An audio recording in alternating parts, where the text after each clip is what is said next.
One of the things about preaching is I often forget. I actually use a set of notes, like a behind the curtains look. I use a set of notes mainly because it makes me feel better. Because I already know the text.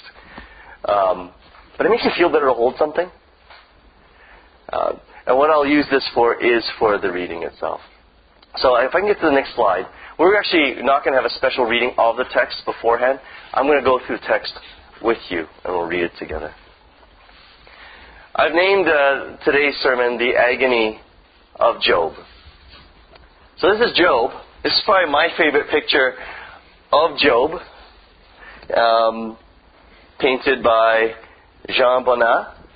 And it embodies, when I think of Job, this is what I think of. Right? Okay, the next picture, please. But here's the thing I want to teach you first about the book of Job. We'll be preaching it in 3 sections, 3 sermons, this week, next week, and the week following. The book of Job will be divided into some logical understandings. The setting of the beginning, the dialogue with his friends, and finally, a conversation with God at the very end. So that's actually how the book of Job generally is shaped. The setting, the dialogue with friends, and the dialogue with God himself. And it is the quintessential book about suffering. But I want to share something else with you as people who study the Scriptures. Job is a story, like Once Upon a Time. Job is a story because we use stories to convey a truth that will do an end run against people's biases. It's the reason why Jesus told parables. It's the reason why Jesus told parables. Now, while I'm here, I'm going to ask you a simple question.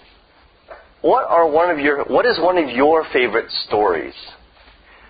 Just, call it out. It could be a movie. It could be a book. It could be a short story. It could be a fairy tale. What is one of your favorite stories? Anyone? Les Miserables. Victor Hugo. Fantastic book. Great musical. Has anyone seen Les Miserables? Or Les Mis, as it's often called on Broadway? Yes? If you have not seen Les Mis, you've got to watch Les Mis. It is a fantastic story. There's suffering. There's redemption. It is, there's heartbreak. That's what makes a good story. It's very gripping. And here's the thing, for those of you who know Les Mis, if you watch the movie, the musical, read the book's quite long, it actually changes you without you knowing it. That is the power of story. You see, we don't really know if Job is a real person. It is actually considered the book that is set beyond, creation, Noah, the flood. It's actually a story that comes before the time of Abraham. It's set in a time before the time of Abraham. So after the Tower of Babel, you get the spreading out of the nations. This is where the story of Job is set. Any other stories that are favorites? Les Mis is one. You must have a favorite movie or story. Come on. Or if not your favorite, you may have a whole bunch of ones. Just name one that really... Lord of the Rings, epic Tolkien. Who here loves the Lord of the Rings too? Besides myself and Diana, who has an annual viewing, I believe, of all, 3 extended versions. It's like 12 hours worth of watching movies. But it's a fantastic book, which has been made into a really good movie too. And it's fantastic. Although set in a fantasy world that is not real, right? Although some people don't act that way. Some people dress up as dwarves and talk like them. And elves and orcs. But that whole story also changes the person who reads it. Because it talks about so many life experiences. Now, we're not elves that we know of, or, people of Numenor or whatever. But we learn something about adversity, about courage, about honor, about dishonor. All these themes of the human life are there. But when it comes to us in story, it's not like, hey, that doesn't make sense. We've already said we believe that there might be orcs and elves and stuff. And so with that suspension of belief, we actually are able to do an end run and allow the true story to take place. Any other stories? Lord of the Rings is big. Narnia, C.S. Lewis. Another fantastic book series, all 7 of them, and then some. Narnia is a great series. A lot of children, and C.S. Lewis wrote it in a manner in which people could also understand the Christian faith. The talking lion, the Lion, the Witch, and the Wardrobe, flying horses, it's talking animals, everyone's favorite. So they got some movies on it. They're pretty entertaining as well. But again, stories. Anyone else? Harry Potter. Who said Harry? Is it you? Harry Potter. Fantastic series of books as well. I think they have 7, right? In the original. And then now they're adding some more. They've got a Broadway play. They got, they got a new book that's coming out, Harry Potter. And it is about, it's a coming of age story and then some. Fantastic story. Anyone else? Yes. Ender's Game. Orson Scott also made into a movie recently, an outer space science fiction deal. So again, it's not like you're saying this happened. It's supposed to be set in the future. And that changes you. So all of these books, if you were to read it, when you hear stories, they somehow, even if you don't know it, they change you. They change your attitudes. They're heroes, they're villains, all the people in between. When you hear a story, it challenges us and pushes us a little bit further in the ways we think about stuff. This is actually why Jesus told parables. No one was thinking, oh yeah, there was a, rich man and then there was a poor man at the door. But wait a minute, they've seen this before on the street. This happened. And Jesus keeps telling stories. Not because these people are absolute existing people with driver's licenses and birth certificates, but because we recognize the types of people. And what happens with a parable is that it does an end run around a lot of our thinking, and then, and this is how parables work, they kind of slap you in the face to wake you up a little bit. And go, whoa, wait a minute, that's a surprise ending. And Jesus consistently, if you ever had a chance to study the parables in the Gospels, Jesus consistently, all his parables are a bit jarring. There's something to all of his stories in which it pushes what you believe a little bit further off kilter, but closer to the mind of God. Now, why are we talking about this once upon a time and the power of the parable and storytelling? It is because the book of Job is not necessarily about a real person. It is, as movies say, based on a possible real story. There could have been a man named Job. There could have been, there were actually countries, such as Uz, where he's going to come from. Don't ask me where Uz is, because archaeologists are still trying to figure that out. They think it's actually south of where Israel is now, in sort of a more desert region. But they're not exactly sure, because this is very ancient material. The setting is quite old. So whether Job really existed or not is one thing. But this everything else, remember, it's actually telling you a story to enthrall you, so that it might disturb you, so that you might be changed. So understand, Job is a work of literature. And that's what literature is. It is the telling of a story that moves you inside. A little bit further, in particular, in its purposes towards God.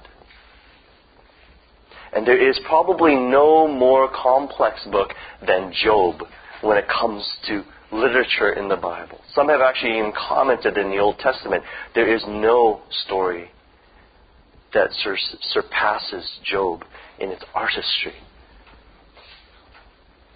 Now, as people who approach the book of Job, it's quite long and it's arduous. There's people talking, I don't understand what's going on. And so we sort of just gloss it over. Yeah, it's about suffering, right? Yeah, and then God's good. In the end, it's super great. It's sort of like you go to Lord of the Rings and saying, yeah, it's about elves and dwarves and stuff like this, and it's great. That's not what it's about. It's like Harry Potter, yeah, it's about wizard kids. Good. That's it. But unless you read it and understand the stories and the characters, you have no appreciation for it. You just you just pass it by, say, forget it. It's about this, I understand. But until you enter into the story, you'll never get it. So I'm hoping that, and this is really doing short shrift to the book of Job, this great piece of literature, in 3 weeks is really selling it short. But my hope is that I'll give you enough so you want to read it for yourself. And as you'll notice, we read it in multiple versions. We read different versions, mainly because we are given the gift of multiple translations of a text. Often I'll read it from NIV because it is sort of a very middle ground sort of text. If you're really willing to study the text, if you don't know Greek or Hebrew, I would recommend things like the NRSV or the NASB. One of those two versions of the Bible, always helpful. And if you just want to read it for, to get the flow of things, the CEV, Contemporary English Version, or the NLT, New Living Translation, are all great to read too. So because depending on what you want to read it for, whether it's for study or for flow, the English language is fantastic in terms of translations of the Bible. So today I'm just going to go middle ground with NIV, and there's a reason why sometimes we will preach and we will read it in NRSV, NASB, in different versions as well. But here, let's begin. Let's begin this story and this journey with Job. So let me start with who Job is. So can you give me a picture of Job there? This is usually what we think of when we think of Job, right? Kind of like similar to the first one, the naked guy who's really old and he's like really unhappy. And he's suffering. He's just like real lethargic. He's like, I'm not feeling very good, right? Or the other one where he's really like not happy. This is what Job really looks like at the beginning of this story. That's Job. Believe you me, this is Job. Read with me. Look at this. In the land of Uz there lived a man whose name was Job. This man was blameless and upright. He feared God and shunned evil. He had 7 sons and 3 daughters. He owned 7,000 sheep, 3,000 camels, 500 yoke of oxen, and 500 donkeys, and had a large number of servants. He was the greatest man among all the people of the East. So a pretty far cry from that last picture. Show us the last picture again. That's not Job in the beginning. This is Job in the beginning. He's right, you can see his jet in the back, and he's actually a decent guy.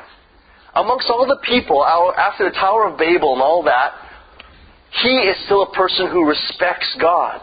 He's a person who worships God, the Creator.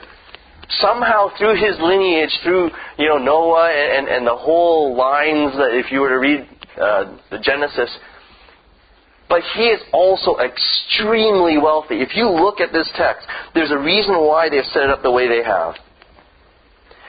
They tell you where he lived. It tells you how many children he has. And it begins to list his assets. That he had all these sheep, these camels, like 3,000 camels. That's a lot of camel. I don't even know what to do with them. 500. Can you imagine all the people you need to herd these things? I don't know. I've never seen a camel in real life except at the zoo. I only see 1, maybe 2, 3 or 4 at best. But 3,000. And I've seen horses and sheep, but I don't see them in these numbers ever. Right? Even watching Babe, it's not like they have that many sheep. But here we are, have the 7,000 sheep. How many ranches are you thinking that is? So what you're looking at is a man who is well off. And that's an understatement. And the Bible wants you to know this. This is Job. Can you get the next slide? Let's go on reading. His sons used to hold feasts in their homes on their birthdays. He grew a beard for this one. And they would invite their 3 sisters to eat and drink with them. When a period of feasting had run its course, Job would make arrangements for them to be purified. Early in the morning, he would sacrifice a burnt offering for each of them, thinking, "Perhaps my children have sinned and cursed God in their hearts." This was Job's regular custom. So his kids would party. But he also wanted them to have some sort of faith, that they weren't just going to go do nutso stuff. A lot like different parents, like your parents don't want you to grow up, being just a crazy person who just does whatever they want. Some of us might have been there, but maybe if you're a parent, you wouldn't like this for your children either. You want them to grow up decent people. But in particular, Job was very spiritual as well. That when they had their parties, and he knew that they were probably massive to-dos, because his sons would hold these parties, he had 10 children, and they'd all gather up, and I'm sure all their friends, all their, families, children, the whole bit, this massive party at this, probably one of the palatial mansions. And he would, in the morning after, pray for each and every single one of them. And he would make sure that they were purified.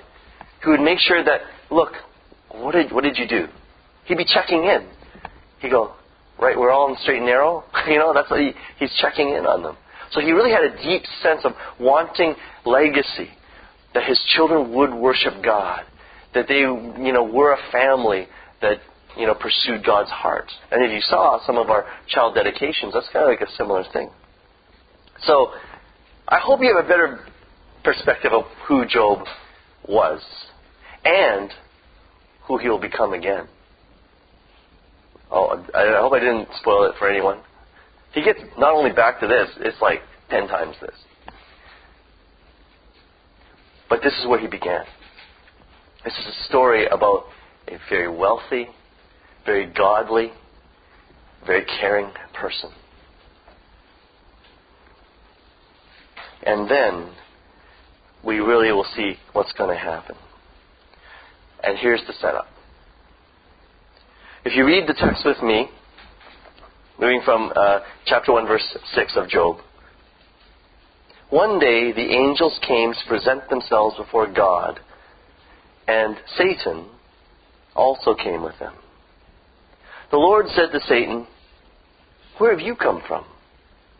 Or, "Where have you come from?"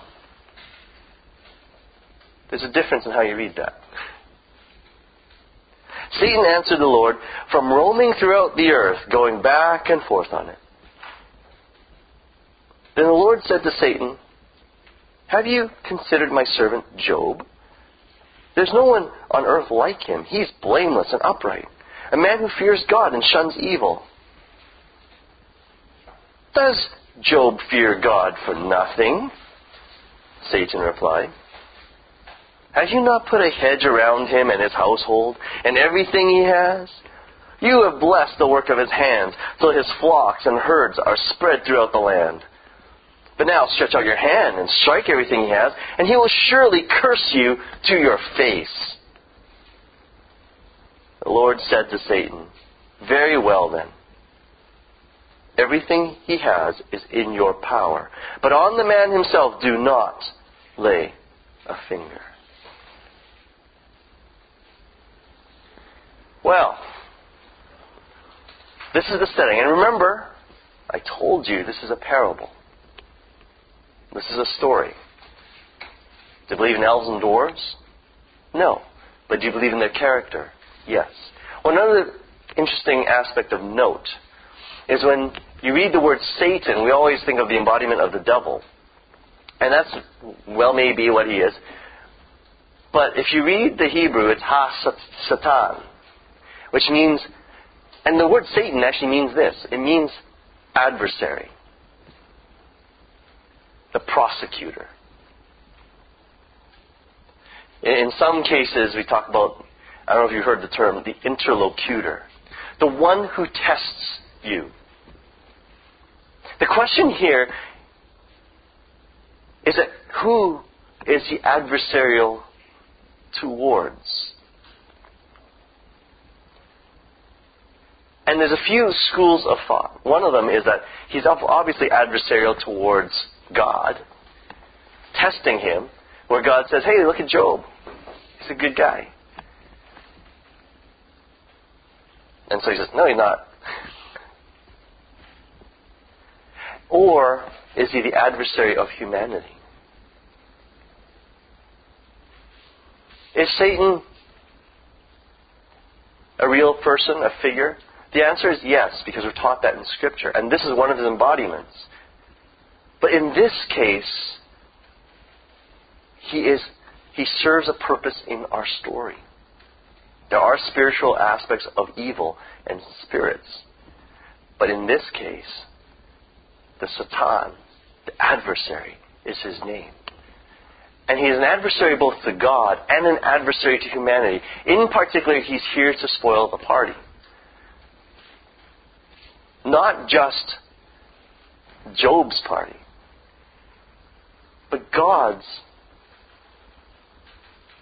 thoughts, and he challenges God himself. So let's have the next photo here. This is what you're really looking at. This is, if you imagine it, this is the Super Bowl of the heavens. What is the challenge? On one side you have God and Job. God saying, Job is the man, he worships me, he's a good dude. And on the other side, it's Satan's argument. No, he's not. Look, he's rich. Of course he's going to love you. You blessed him so much. You protected him so much. Didn't you read the passage before, right? He's got like 7,000 sheep. You've taken care of him. So I'll bet his faith is just for show. You hurt him.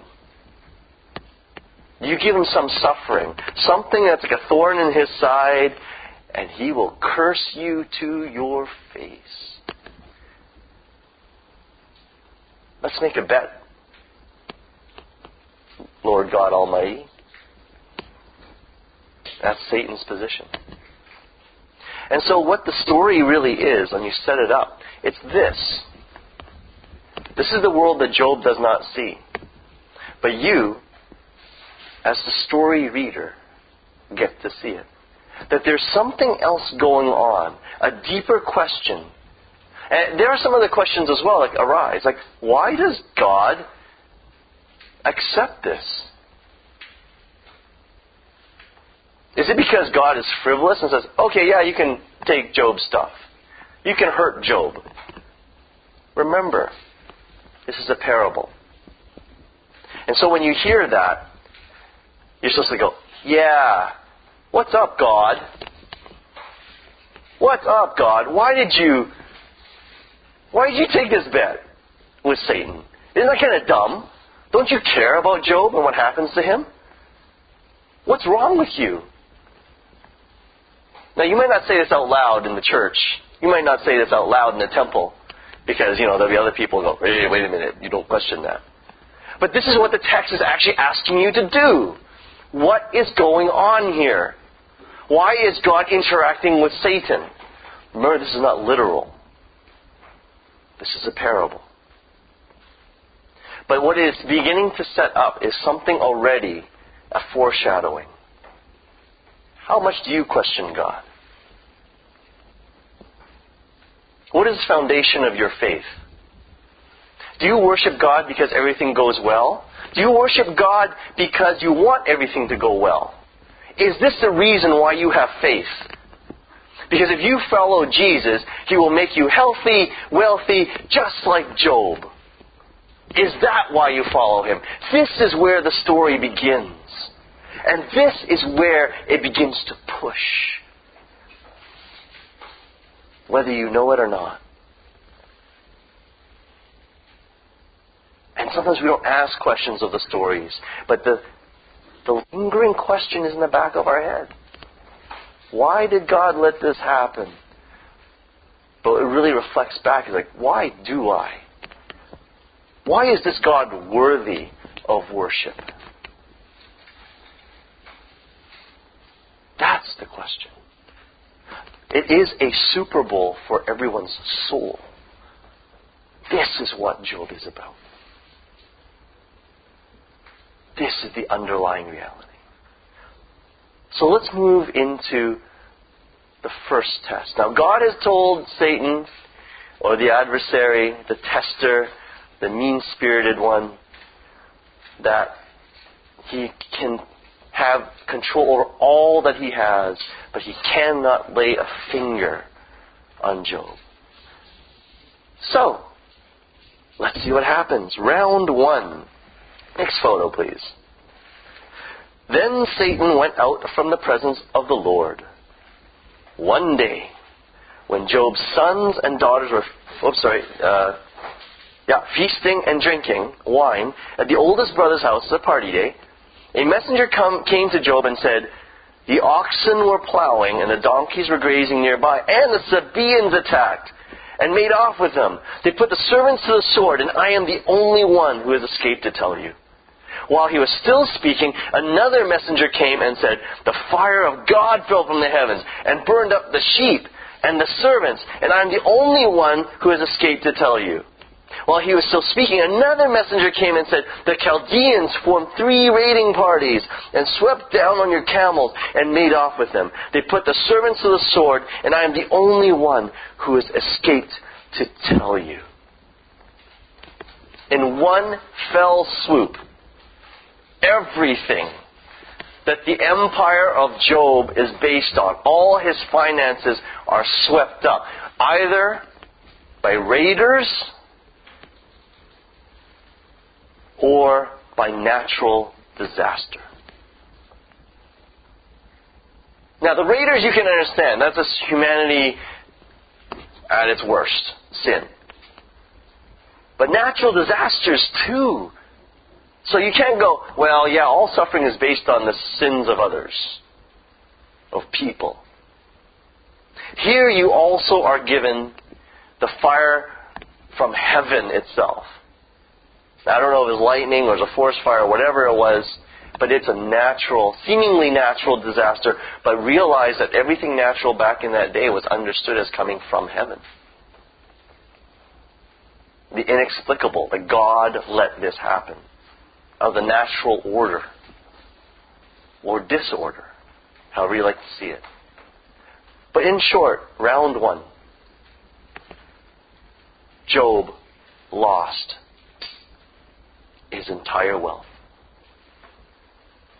All the sheep, 7,000, all the camels, all the donkeys. In one go. And it just came like dominoes. You notice how the last guy, the first guy, is not even finished speaking when the second guy runs in and goes, there's fire from heaven. And he's not finished speaking, and the third guy comes and says, and then these raiders came. It's a real blow to Job. Round 1. Everything that we saw in that first picture about who he was, all is well, burned to the ground. Here's a question. Have you ever been in financial straits? Have you been ripped off? Have you ever been conned? Have you made a bad investment? Have you been in debt? Whether through a decision of your own or nothing at all. Through financial markets. Through a failured business, bankruptcy. In which even you've tried your best, done your due diligence, and it doesn't work out.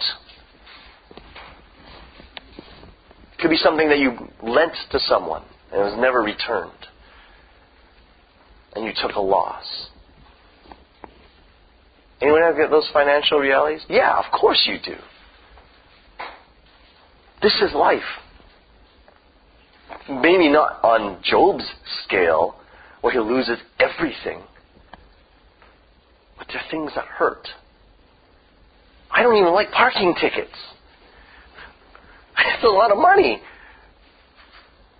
Like, well, it's all relative. Well, what happens? That's my own fault, oftentimes, but someone who is conniving, or lying, or cheating, or stealing. As you know, our house was burglarized last year, and I was very upset. How do you react? Or how did you react? Or how are you reacting now if this is your current circumstance? How does it make you feel?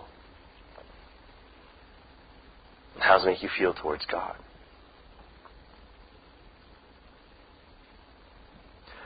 Well, that's just round one. Because in verse 18 it says, while he was still speaking, yet another messenger came and said, your sons and daughters were feasting and drinking wine at the oldest brother's house, when suddenly a mighty wind swept in from the desert and struck the four corners of the house. It collapsed on them and they are dead. And I am the only one who has escaped to tell you. Can you get the next picture, please? One of the most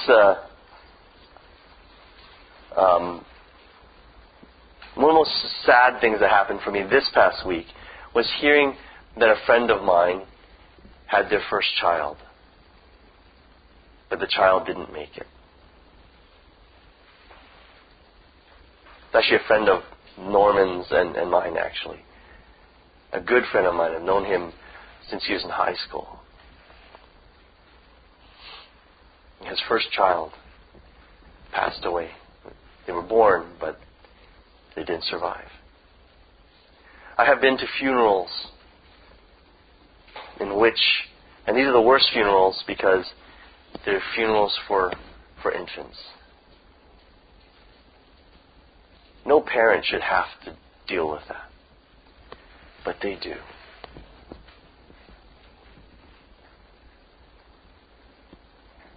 There's something terrible about sitting in a funeral and seeing a box that small. A coffin.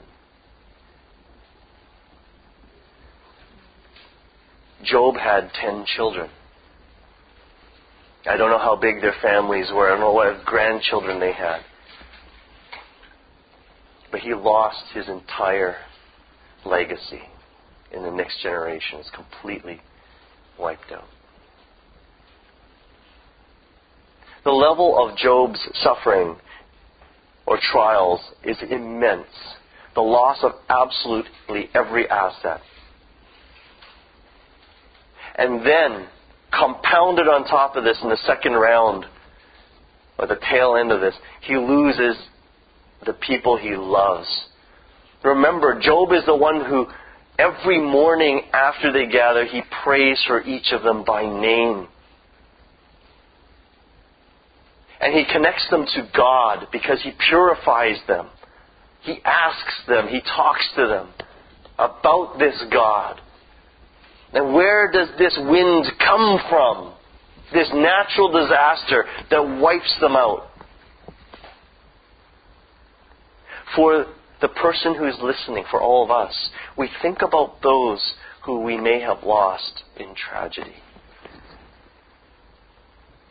It might not, again, be a degree. And there's a reason why their degrees are so high when it comes to Job. Because the story is trying to encompass everyone's. It cranks it all the way to 11. Past the 10. To say, this is his suffering. I don't know who you've lost. Whether it's in a broken relationship, a family member. Whether it's to dispute, or perhaps even to death itself. But how do you feel? More importantly, or maybe just as importantly, I don't think it's a more. How do you feel about God? How do you react to Him? How can you pray? How can you pray?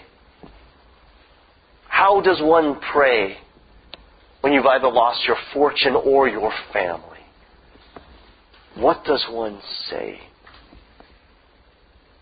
The text tells us this in terms of Job's context. At this, all 4 disasters, Job got up, tore his robe, and shaved his head.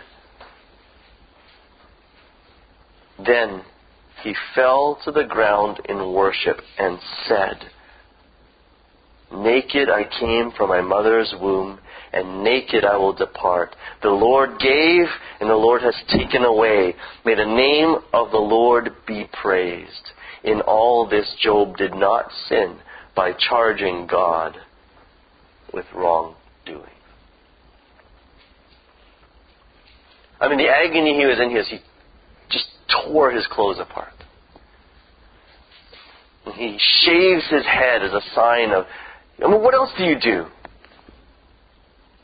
These are just physical outworkings of his agony.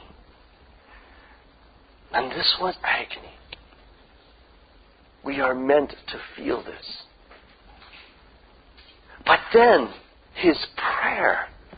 It says he falls down in worship of God, and he says this prayer. "Naked I came from my mother's womb, naked I will leave. I'm nothing. The Lord gives and the Lord takes away. May the name of the Lord be praised." What? So at this point, in a lot of interpretations, people say this is the model by which you should face your suffering. This is how you should feel. Yes, you're sad, but you should worship God.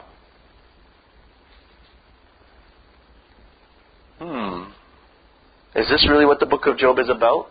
We're only in chapter 1. If this is what your takeaway is, I don't think you've read the whole thing.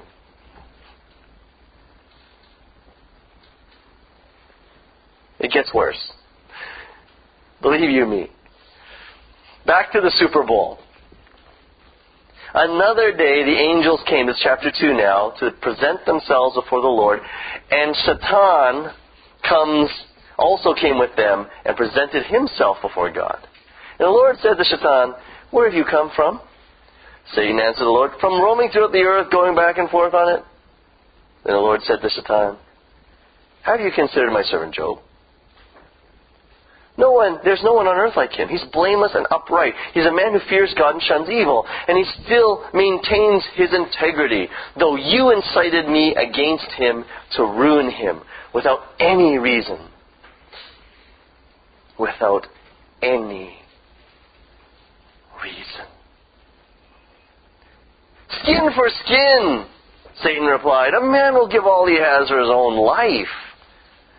But now, stretch out your hand and strike his flesh and bones, and he will surely curse you to your face."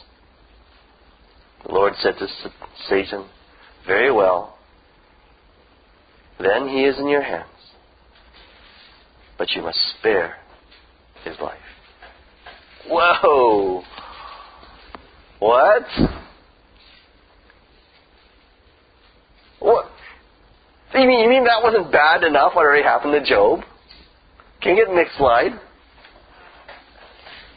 So Satan went out from the presence of the Lord and afflicted Job with painful sores from the soles of his feet to the crown of his head. Then Job took a piece of broken pottery and scraped himself with it as he sat among the ashes. Wow, that's going to suck a lot. Satan's argument is this. "Oh, yeah, you took everything, but he'll curse you if you really hurt him." Hurt him what? Have you not hurt him enough? says, no, now afflict his body. I don't know how many people here are sick with something, have some kind of chronic issue. As you know, sometimes I come in here and I get eczema. Right? My skin's all like wacky. Not pleasant, not the greatest thing. But some other people may have other things. Is it a joint pain? Is it, God forbid, a tumor? Is it that you used to be able to do certain things and you can't do it anymore, a slipped disc? Is it something that threatens your life? Is it an ongoing disease like diabetes? Is it something that just keeps on hurting you? In which your life is not good. It's not a level where you can just be carefree. You wake up in the morning, you do your things, you go home, you go to bed, and everything's great. Is it insomnia? It could be anything. A list of things that continue to plague you day after day after day. In Job's case, and there's a reason why they put it is 100%. Again, they crank this thing past 10 to 11. From the soles of his feet to the crown of his head, he has boils. He's in constant pain. And, the weird graphic detail is he takes a broken piece of pottery to scratch himself. It's like, dude, that's nasty. That's not nice. That's not good. So you imagine this is another imagining of Job, from that rich man with his sons, well-dressed, with the jet plane, everything else, the servants, to a man who's got nothing. He's on an ash heap. That's where they burn garbage, basically. And also it's an aspect of grief. And he's just sitting there scratching himself with a broken piece of pottery. And now he's in constant pain.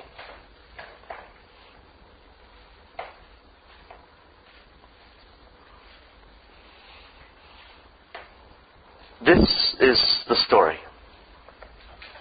This is the whole setting of the whole book of Job. Nobody gets a pass. Not Satan. And I know what the real question is, because this is where the book really is going. Not God. God does not get a pass. No matter what Job says.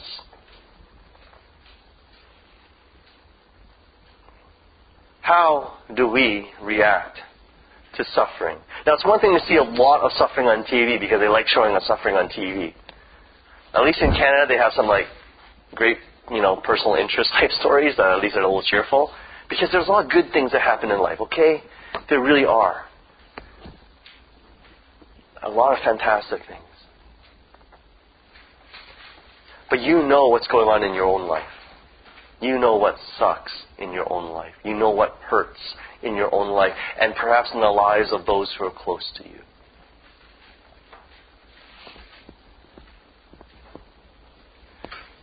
There are certain responses then regarding this text, regarding the story itself, that are within the story. So I'm going to get the next slide. There's 3 responses, but I'll give you the 2 main ones. Number 1, God does not get a pass, as I said, because He doesn't. But the reaction is, I hate God. His fault. He let this happen. I don't know what kind of biblical gymnastics you have to do to get past the reality that God is involved. That God at least knows and allows the suffering of Job. He allows it to happen. And so one of the natural human reactions is to curse God to His face. That's what Satan wants, right? And that's how we know there's something going on here. Satan wants this. Satan knows this. That when we face suffering, he says, Job at some point is just going to curse you to your face. To give God the what for his suffering. And so we have throughout Christian, church history, as well as human history, the rejection of God, secularism, atheism, of all different sorts, to the point where now we have a whole group of what we call agnostic folk who just don't really care whether there is or isn't a God. I mean, it's usually not like, I don't know. It's more like, well, frankly, from what I've been told about God and the fact He doesn't really care, I don't care either. And there's a whole spectrum within the rejection of God. So that's one reaction. The other one is, well, actually, if we go back a little bit, know that, we go back to the rejection of God. Job already embodies some of this. This is already suggested in that story. In verse 9 of chapter 2, his wife says to him, she's the only one alive, but she's not giving him a good time. Are you still maintaining your integrity? Curse God and die. Wow, okay, that's kind of terse. I think she's not happy either. She embodies the voice of perhaps how a person reading or seeing this story might feel. What? God sucks. Curse Him and die. Sure, yeah, He's going to hit you with a lightning bolt, but what? Come on, your life is worse than terrible at this point. Just curse Him. Do it. Do it. And so this is a rejection of God. But then he goes and says this, you're talking like a foolish woman. Shall I accept good from God and not trouble? In all this, Job did not sin in what he said. So this gets us to the next picture. Blind obedience and faith. And this is where the text leaves us. End the story. You now know everything about Job. Just do what he does, okay? Just say, God, it rocks. Even though you got boils on your head and you're sitting on the trash pile scratching yourself with a pot sherd, as they call it in the Bible. How does that feel to you? End the story. Just go worship God, everyone. He's great. He lets crappy things happen to you. Good story. And that's it. Go home. How does it feel? I think now is a good time for a discussion. This is the story of Job. This is where the story begins. It does not give God a pass. It does not. Well, actually, if you just stop here, if you just read it really simply, yeah, when you suffer, love God. But as you read this, how do you feel about God? How do you think, maybe that's too personal. How do you think people feel about God? Let's not make it yourself. How do you think a normal person would feel about God? I'm not saying they are not normal, but what do you think some reactions are? And this is not rhetorical questions now. What do you think? We're going to move this into the discussion phase. How do you feel about God? If this is all you had. Remember, there's over 30 chapters after this. I think you'd be with. I think most people would be with Job's wife. I mean, when I'm reading this text, I'm going, God, you're not very good, are you? In fact, you're terrible. You are sick. I'm with Michael Hitchens. I'm with Dawkins on this now. God is a terrible God. It's full of hate. This is perverse. Why would He let any of this stuff happen? Why does He even listen to Satan? What's going on? If you're not upset by the end of chapter 2, there's something wrong with you spiritually. Okay? Really. As a story reader, as a storyteller, if you don't see people going, this is terrible, you're not reading Job. The thankful part about it is not done. You can look at the book a little bit. There's more. Because if it ends here, everyone should not only be an atheist, but someone who hates God. So why are you here? And why am I preaching that?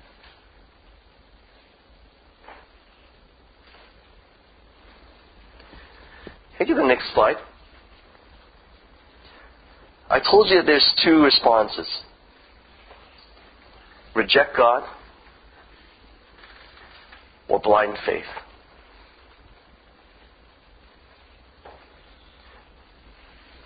But there is another response. And that is where the rest of the book of Job is going to travel. It's going to a deeper place.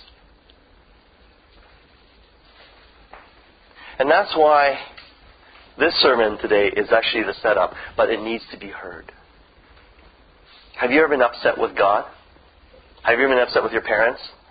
Don't let you eat the cookies? Whatever. I mean, that's a simplistic thing, but something that you're upset about because you're not getting what you want. Or actually there's an aspect of suffering. And we're not just talking about something being withheld. We're talking about real loss, real suffering, real pain. How do you feel about God? This is where all the scriptures point. This is the question we are asked. How do you feel about Him? You talk about personal relationship with God? Great. Fantastic. How do you feel about Him? Because if you don't go there, I don't know what your prayers are made of. The reality is you read this and you say, Job is nuts. There's something wrong with that guy. How can he be like, you foolish woman, how can we accept, good from God and not evil? It's like, are you for real? I have never seen anyone talk like that. Like, is he brainwashed? What's going on with that guy? Is he disabled? So this is where we go. But I'm going to give you a real hint about where the book is really going to end up. When we think about suffering, we like to avoid it in our culture. We think it's actually the greatest evil. But I want to remind you what we do every Sunday. Can you give us the next slide?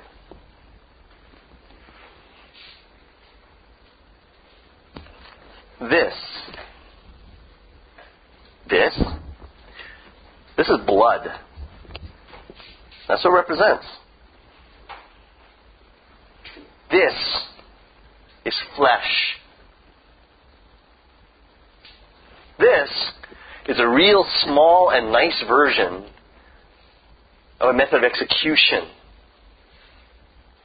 What do you think you're doing here? You think we're playing games and we think we're feeling good about ourselves? We've got an execution device. I might as well put an electric chair or maybe some needles and, some poison. This is actually what is in the front of most churches today. This is something every single Christian practices. The drinking of the blood. The eating of the flesh. Suffering is at the very center of where we meet with God. But in this case, we're looking not at our own suffering in itself. Job suffers. But we also recognize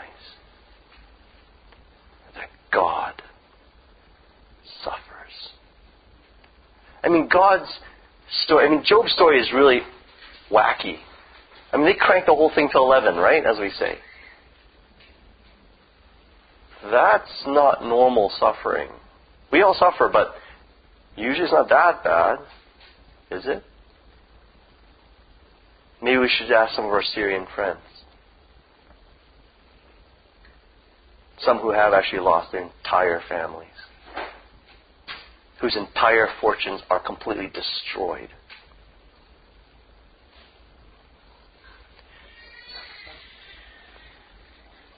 Jesus meets with us and asks us to remember His suffering. That God is present in our suffering is actually one of the keys to understanding Job. But not yet. This is for us now. So when you go from this place, you recognize both Job's suffering, your suffering, our world's suffering, and begin to ask about, why do we do this? What is this suffering? Let's pray.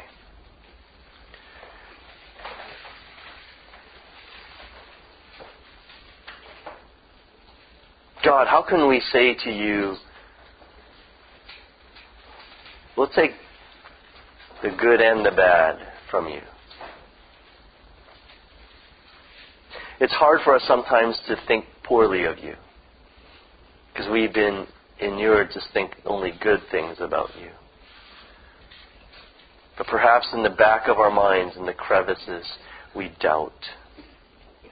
And this book, your word, scares out from those closets a real doubt.